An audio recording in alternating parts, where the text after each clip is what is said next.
Hey guys, and welcome back to the channel. So some of you want to know a little bit more about why being labeled a feminist is so volatile here in Korea. Why is it so dangerous? Why does it lead to swarms of people bullying you?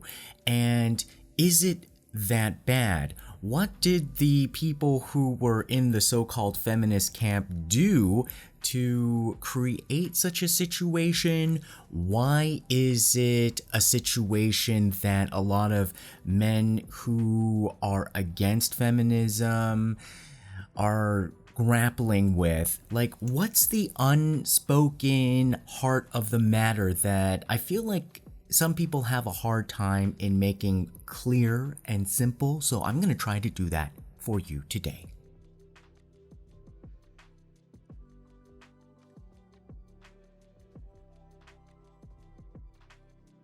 So on the surface, they're talking about feminism or women's rights or equality or gender in the sense of rebalancing the social norms and bringing justice and equality to a discriminated segment of the population, which is like half of Korea. If you're in Korea, being a woman has a lot of challenges, but how has this whole feminism debate transformed into something very toxic and even very deadly for people? And it's not the debate that necessarily happens on the surface, because on the surface you're seeing two sides saying it's unfair, like it's like being a woman is unfair, and then on the other side they're saying, the guys are saying, not all guys, but the guys are saying like, oh, it's unfair that women don't have to go to the military, and it looks like they are doing reverse discrimination. Now, what has happened because of this whole feminism debate, we'll get into it a little bit later, but let me give you a little bit of a preview. Even in job interviews, these guys think that they can test you on where you are politically in the whole feminism debate.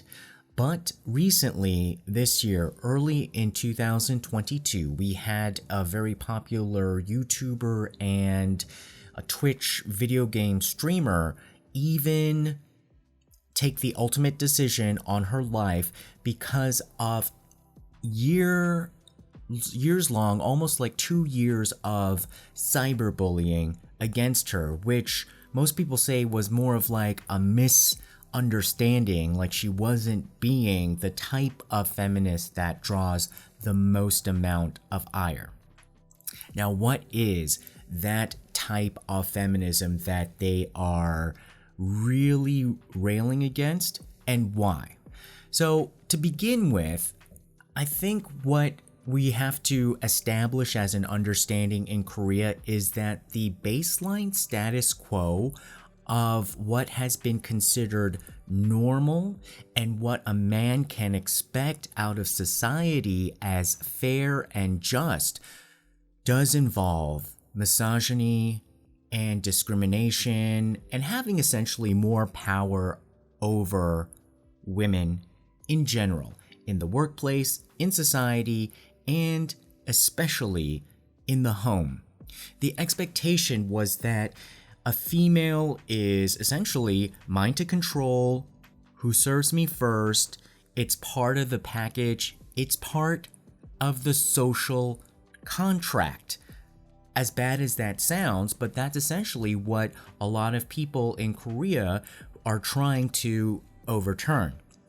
But once you try to overturn this social contract, which is essentially a promise, the people who don't get to receive that power imbalance and to be at the top feel like something is being taken away from them and that they are being betrayed.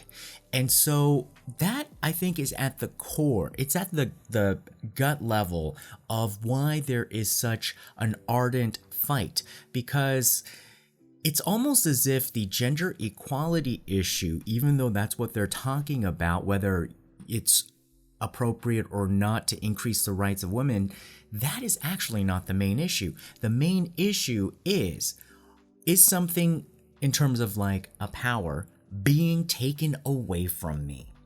And so the gender issue, sort of like the way the race issue is debated or so ardently thought about in America, is essentially like a release valve, or kind of like a pension, if you want to call it, or an insurance system.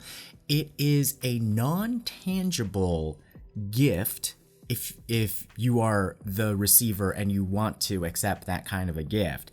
It's something non-tangible that the people in power can offer an oppressed society. So if you go and try to battle your way in an unfair, hierarchical, unjust Korean society, at least what they can offer the men who did not, like, rise up to great heights is, no matter what, you will be able to receive this benefit from society. You will be able to get the higher pay, the better promotions. You will be able to be the voice of authority in the room, and people will have to respect you. And the dysfunctional beauty of this kind of a system is that you can offer it to anybody, regardless of how much they have actually achieved in their life, and whether they even have the kind of balls to carry out that kind of power. It's essentially handing people a gift in terms of, all right, well, we know it's unfair, but you get this. And it's kind of strange sometimes to hear that even if it's not an gendered issue, when it comes to age and the power dynamics of always having to cede culturally to somebody older than you, especially and even if that older person is abusing their position, there is such a social faux pas against challenging somebody older. And so what I hear from a lot of people is like, well, I'll just put up with it now because when I get older, I can do the same thing. I can be the abuser when I just reach a certain age, or even where they're at. No matter how old you are, there's always somebody younger than you, and they're practicing and seeing the value in it. And so when you are given this system, you can see like, the longer I wait or kind of like put up with this inequality, the higher the value this asset becomes. The older you get, the more people you can oppress. The older you get, the scope of what you can do with that unearned power gets. And so if you are about to take that away from men who feel like they are already so wronged by society, because frankly, it is very unequal here. And so that is a psychological safety blanket. And so I think that's what they're reacting to. That's what the men who are extreme anti-feminists are reacting to. You are essentially not taking away machismo, but basically taking away an ability to have at least one little more edge in an unfair society, even if it comes at the expense of women. Because again, having the women bear the brunt of the unequal society and be at the bottom of the totem pole, to them is just normal. That's how it should work. And so we've had a lot of women just be like, I'm done with that. No. And you know how like in the United States, we've been talking about the whole anti-Asian hate and how a lot of the super liberal folks are not necessarily fighting. They're asking for more like counseling or programs or like, legislation, like basically non-combative ways of fighting, which is good. But sometimes you just gotta throw the firepower. And there has been, not all women, but a subgroup of women that are growing to basically be like the tough ones, the aggressive ones, the people that know that nice doesn't win the battle or the war. In this case, it seems, although long term, who knows? I mean, maybe we can take a Gandhi-like approach, but there are a lot more women who are taking the approach of, well, you know what? You're going to try to come out with, your weapons. We got a ton more. And one group that has been banned from the internet, but it's almost like as if it's like a secret group or like a cult that probably still exists, was most famous for, and I'm not doing this because I agree with it, but basically a few years ago, and they're called Megalia or Megallians, and that is it's a shortened term for, I'll get into that later, but basically if you heard this whole thing about the size and how they were making fun of guys by going like this is just an innocent term, kind of like, oh, I have a little bit of, coffee left. But it did look like there was kind of a coordinated attempt, as if they were like in a almost like in a secret agreement where, like, okay, if you're part of this and if you work at jobs where, like, whether you're in the government sector or the corporate sector and you're working on an ad campaign or like some sort of, especially if it involves graphics, to have like people kind of, if it's people in the picture, at least one of them go like this for a somewhat legitimate reason. And the biggest one that drew a lot of controversy was for a convenience store where they were just advertising like, oh, you should buy this stuff for a summer picnic or barbecue, and one girl was like holding kind of like a cocktail sausage, or it was just a hand, and people are just like, oh no, that's the secret sign of this whole conspiracy against men. Frankly, I think it probably was, because some of these posters, it's like, it's kind of a stretch, like why somebody would do this. And so that has become like one of these, it's almost like a universal kind of like code language, like there's the this one for like white supremacists, this one would be for the Korean radical feminists, and it's quite amazing if it is true, like how far their reach went, because they were showing up on government posters, on like ad campaigns, and people even were accusing some celebrities, like when they took pictures on the red carpet, they would somehow do this. And so that got banned for being essentially a hate group. Like, even though I don't know how they do all this other stuff, like this misogynist stuff against women, it takes forever for anybody to crack down on them.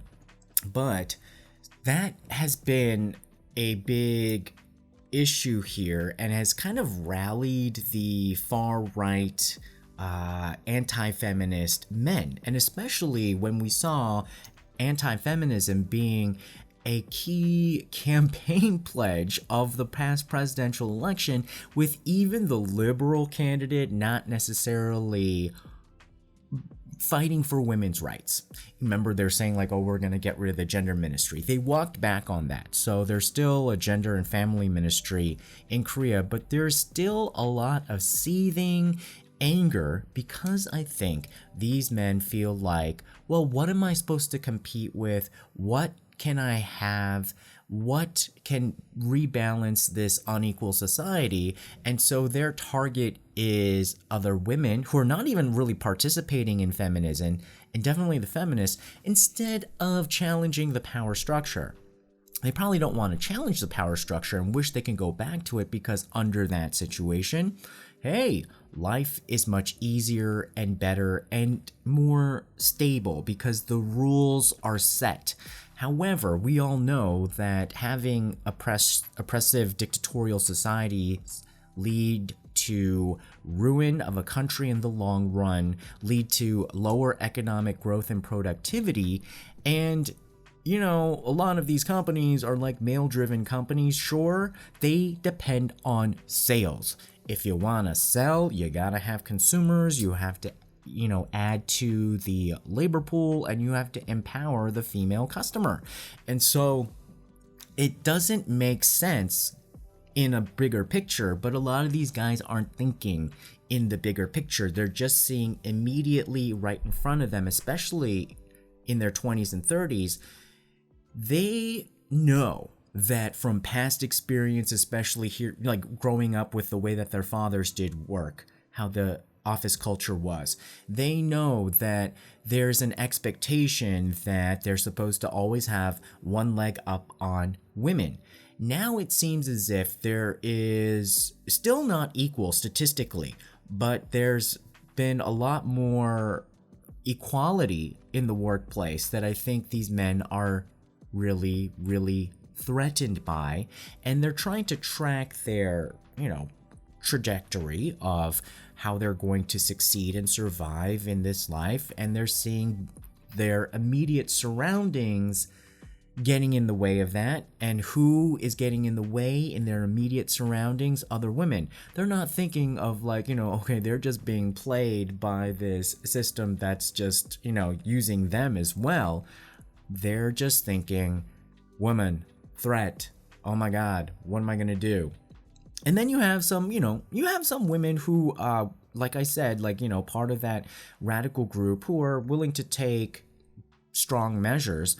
I wouldn't even say they were that drastic, but in the social context and historical social context of Korea, these are drastic, bold, you know, moves. They're coming out to play. They're coming out for war. And hey, if you can't stand the heat of a little graphic design, then why should we empower you? And so this is the problem that I have with that mentality, just seeing other men working with other men and thinking like, wow, if it weren't for this unequal society, like, you would definitely not be running things or in the position that you're in. And you're actually holding this company back. You are just a poison, and you're turning into like this cancer within the company or in society. And it just leads to a degradation of strength.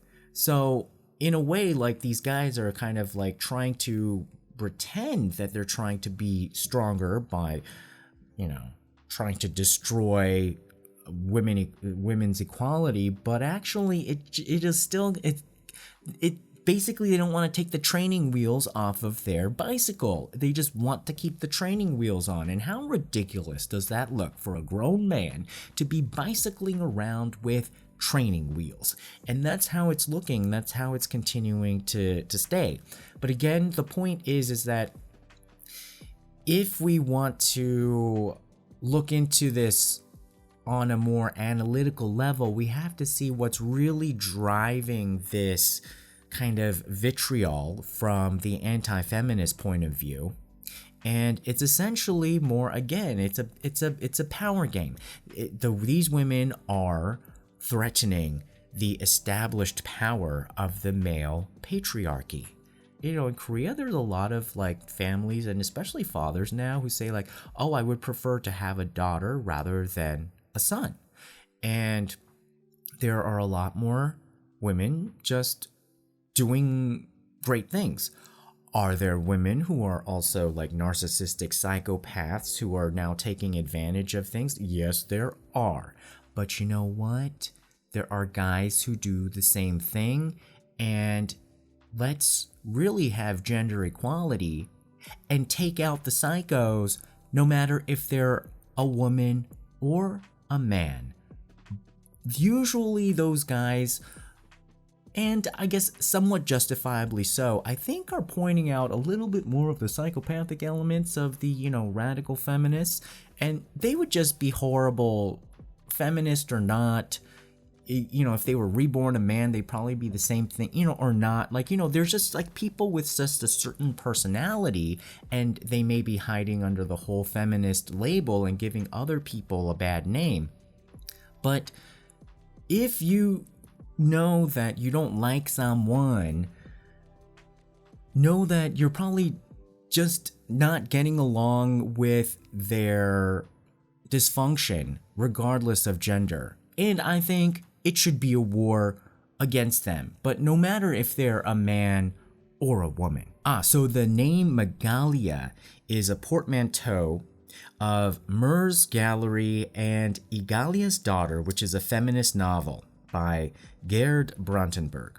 So the odd thing, this happens a lot in Korea. You guys would be surprised that these social movements, usually radical elements, start off in like message boards that really had nothing to do with the actual evolution of where it went. So apparently this started in like a message board to talk about MERS, that Middle East respiratory syndrome, like the precursor of like the whole COVID situation. And then it somehow morphed into some radical feminist home and online community, and then they decided to merge it with Egalia, which I guess is a book that is the kind of like the foundational principles of their feminism. So like I said, that group has been banned, and I think what really put the nail on the coffin was this thing. Now this, if you do this is dangerous to some people. And so one case in particular was this Twitch streamer and YouTuber named Jammie, and she actually took her own life after being labeled as a feminist by other people in that streaming community. They all bullied against her, and even females. So you'll also see females in Korea be anti-feminist as well, like in other countries. And in January 2022, that apparently is when she had made that final decision.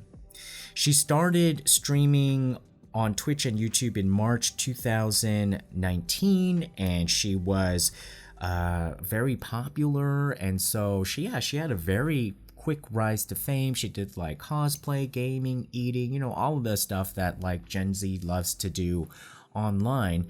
And there were some things where she, I guess, made fun of guys, like guys who like to scratch down there or something, and she got a lot of hate for that. And then she had talked about, oh, my chat room is so small, like, where's my audience, do we have to wait? And I guess she went like this, and then people are like, oh, that is proof that she's, part of this radical feminist hate group. And then so there was just like so much online vitriol and hate against her, and even attacks on her family and her parents, and it kind of sent her into a depression. She had to even reveal that her mother a few years ago had also gone that route and is no longer on this planet, and that it kind of sparked that sort of PTSD. And so she had announced a break from doing online activities, but still the hate continued, and I guess it just got to a certain point where she couldn't handle it anymore. And there was one guy in particular who has like over 1 million subscribers, and he really was kind of like the ringleader and throwing off this hate. And funny enough though, he always comes online with sunglasses, and then he made this like apology video saying like, oh, I think I had some part in her demise, I'm so sorry. But instead of sunglasses, he had like a full-on ski mask or something. Why are you hiding your identity then, huh? Why are you hiding your identity and basically showing that you're scared? You're scared of getting what you're giving out.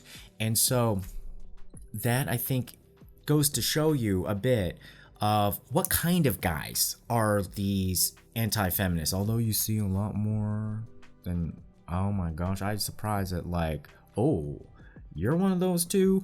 Like, they're like everywhere. And that's why I say, like, it's more of like the ones who feel like this is destabilizing to society, or unfair, or you're taking my power away.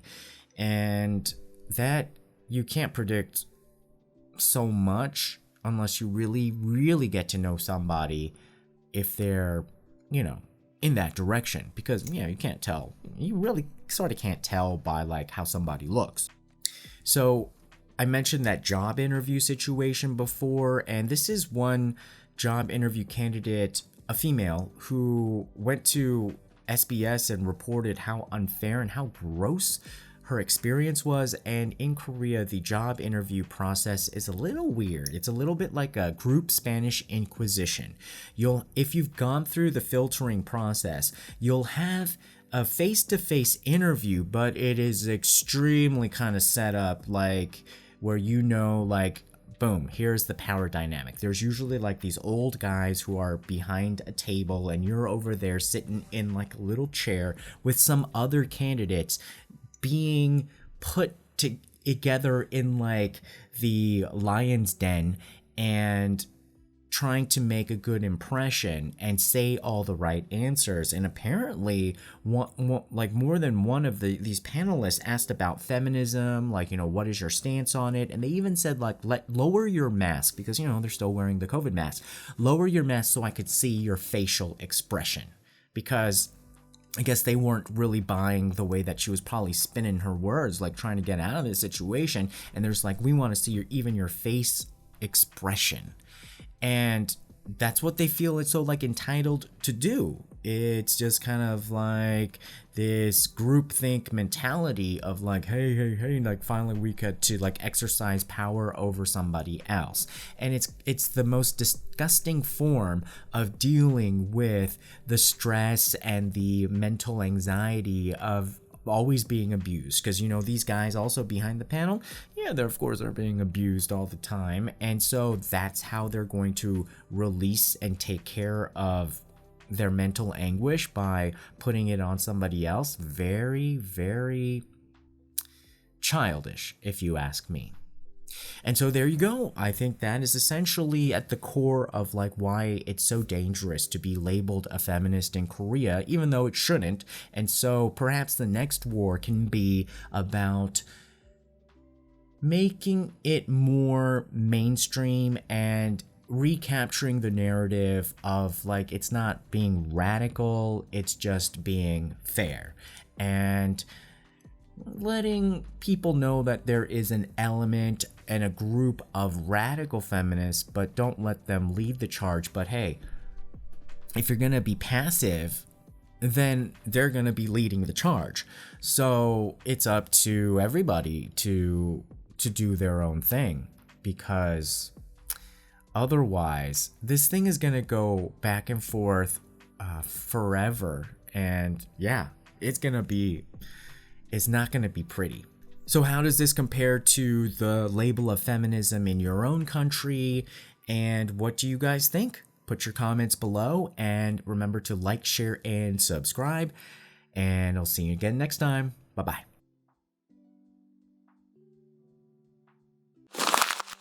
Tune in next time. Don't forget to subscribe. Find us on YouTube, Instagram, Twitter, and Facebook. Love you.